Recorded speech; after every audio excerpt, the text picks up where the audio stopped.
Welcome to A Life Designed. My name is Tina Heisman. I help women who are struggling with the overwhelm of trying to balance being a wife, mother, and career woman. When they work with me, they discover how to design their life so they can live in alignment with their priorities. The topic of today's podcast is why it's important to be more authentic in your life. But before we get started, I have a little something for you. It is my ultimate guide to guilt-free self-care. You can download it for free on my website, tinaheisman.com. I would also like to invite you to my private group on Facebook where you can come to get positive inspiration for your life. Search A Life Designed in the Facebook search bar. All right, let's dive in and talk about why it's important to be more authentic in your life. So this topic has been circulating around lately, and I want to share vulnerably with you how it's been showing up in my life in the hopes that it helps us be more connected and that it helps you be more connected to other important people in your life. So I have recently had two loving women talk to me about this authenticity as it pertains to me. They both approached me completely independent of each other and said that they notice in public settings that even if I am smiling, I have an aura of a shield of protection around me that they can sense. And I'm sure you kind of know what I mean by that. Like, it's just, I might be smiling, but there just appears to be like this, maybe don't approach me kind of a look, like this protection. And they said that once they started getting to know me better, they wondered why I was putting up that shield because it seemed to be the opposite of the true personality that they see that I have once they get to know me.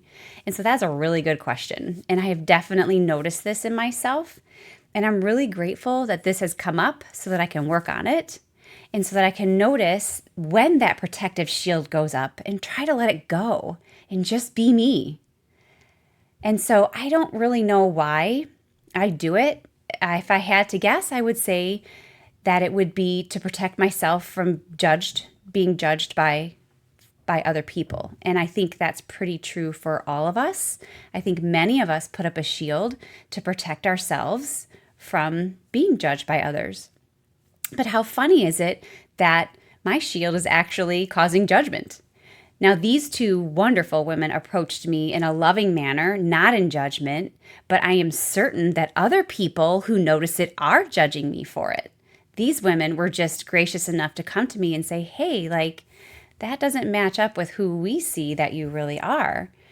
And so I think that was a really beautiful gift that they've given me, and I hope you, because now that we're talking about this, we can continue to talk about this topic in our lives.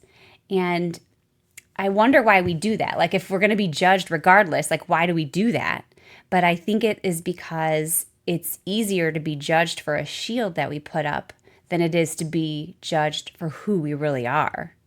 It feels much more vulnerable and hurtful to be judged for who we really are. And I think for most of us, this putting up this shield starts pretty young. And, as probably we're going into school and having different experiences with people, leaving the protection of our parents' home, that we might experience it. And I know for me, when I think about this, one example that comes up for me is actually the divorce of my parents, because I felt like I had to be one version of myself with my father and another version of myself with my mother. It felt like I couldn't be all of me with either one of them, because I was afraid to talk about my mom in front of my dad. I was afraid to talk about my dad in front of my mom because I didn't want to hurt their feelings. They were already hurting. And so that's something that I think I did for survival and to protect them, really, protecting me from getting a negative reaction from them, from the pain of that, and then protecting them from having hurt feelings. And so that's just kind of one area that I remembered from childhood where that came up. And I want to be more vulnerable and give you another example of where I am aware that I don't let all of myself shine through. And you might relate to this too, but sometimes with my friends and acquaintances, I don't always share what I really think or believe for fear that they will think I'm dumb or plain wrong. Like, you guys, this is true. Like, and I have images in my mind as I'm talking to you about this of times where I've done this in the past, but for some reason, I feel like people think I'm smart when they first meet me. I have no idea why I think that, but I'm afraid that the more I talk, the less smart people will think I am, and that they will see the truth that I'm just average. I'm just a normal girl. And so I hide in an effort to blend in and be accepted. I don't know if you can relate to that. But another area that I sometimes hide is through my work as a life coach in this, podcast and putting things out there into the world, because I'm afraid to put certain pieces of me out there to be judged by everyone. People can be so brutal, especially right with social media and everything. And what I've learned about that, though, is that I have to do my best to be myself so that I can live my mission of helping other women the best way that I know how, and that I can be true to myself. And I have to trust that God has given me a message to share with others. And I have to trust that God is using me and my experiences to help others.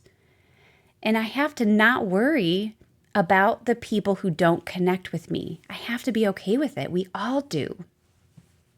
I recently had a woman post a negative comment on a podcast that I did, and it really stung at first.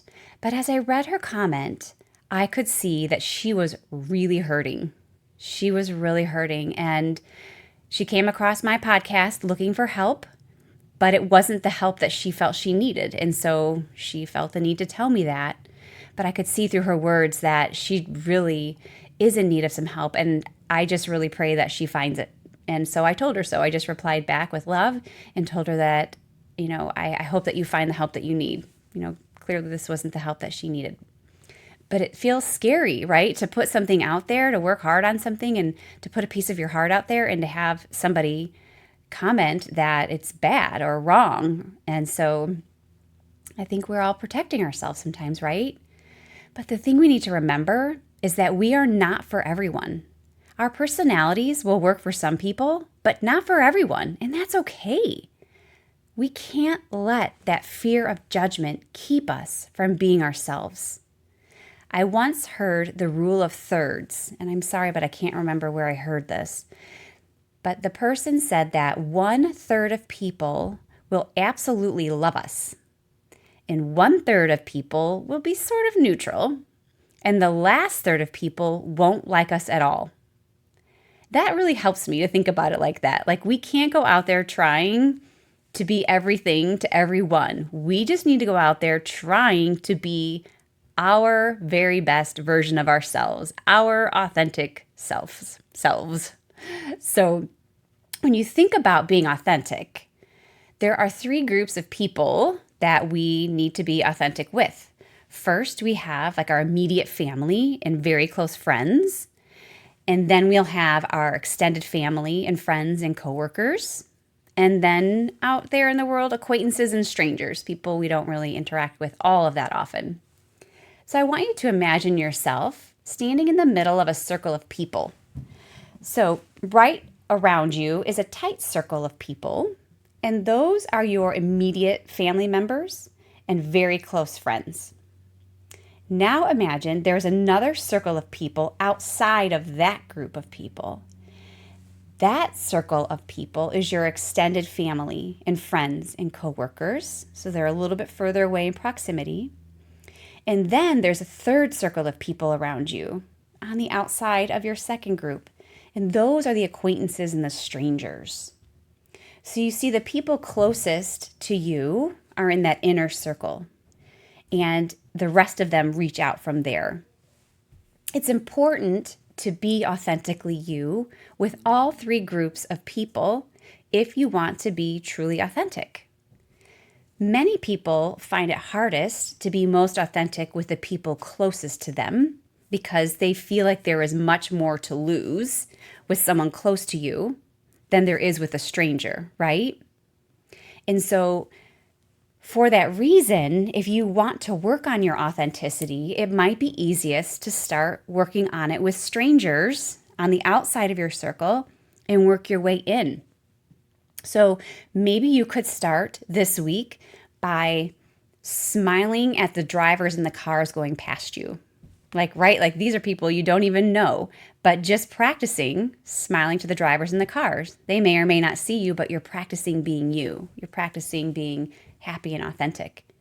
And then you could take it up a little notch. Maybe the next time you're in the grocery store, you could smile at other customers coming down the aisle. Maybe say hi, crack a joke. That could get interesting, right?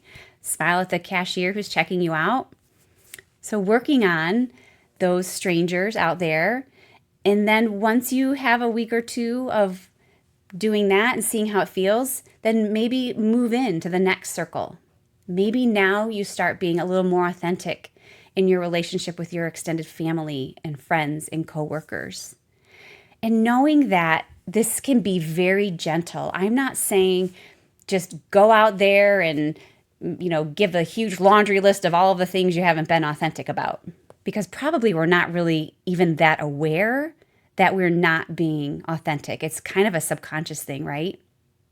And so you don't have to drop any huge secrets or anything like that. Just relax a little, just breathe and try to be you. Try to let you be you and let your awesome self come out. And then when you're ready, you can start being more authentic with your immediate family. One example that comes to my mind on this might be, let's just say your faith life. Like say that you keep your faith life very private. Well, what would it be like to share this with one of your children or your spouse? Something from your prayer life, like something that you do just to help them know you better. Or maybe there's like some sort of a fear that you have or something that you worry about. What would it be like to be authentic and share that with one of your loved ones? It's really important to be authentic so that we are being true to ourselves, right? First, and it feels better. Like you'll have so much more energy. You'll just have so much more energy if you'll just be authentically you.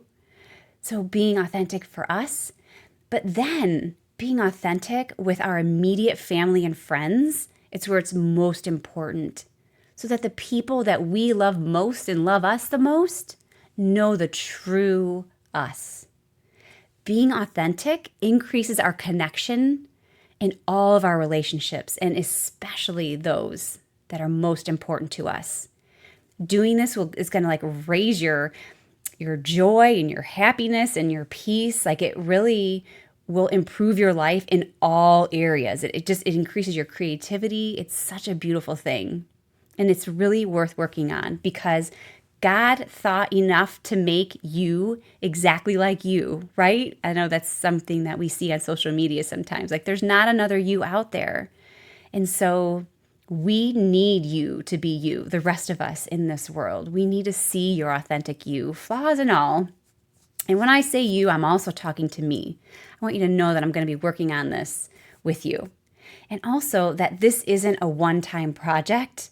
And this podcast in these brief few minutes is not touching on every aspect of this topic. I just wanted to open it up. I just wanted to start talking about it and to share it with you and to see if anyone else is thinking about this idea of authenticity. And I think that we will continue to work on being more authentic as we continue to grow and change and mature in our lives. And it's really important. I always say this. Don't strive for perfection, like being perfectly authentic. Just strive for progress, gentle and easy progress, working on being our best selves every day, right? It's going to feel so good, letting the real you shine through. And I know this is so much easier said than done, believe me. But if you would like to work on it with a coach, reach out to me. And I would love to work with you and share with you what I'm learning, the things that I've learned over the years, and help you come up with a plan for being authentically you. It's a beautiful thing. So thank you so much for listening in today. I really hope this was helpful. Let me know if you have any thoughts, any further thoughts on it, and if you have any specific questions. Also, remember I have that free ultimate guide to guilt-free self-care on my website. And join us in the Life Design community on Facebook. All right, friends, thank you so much. I'll see you next week.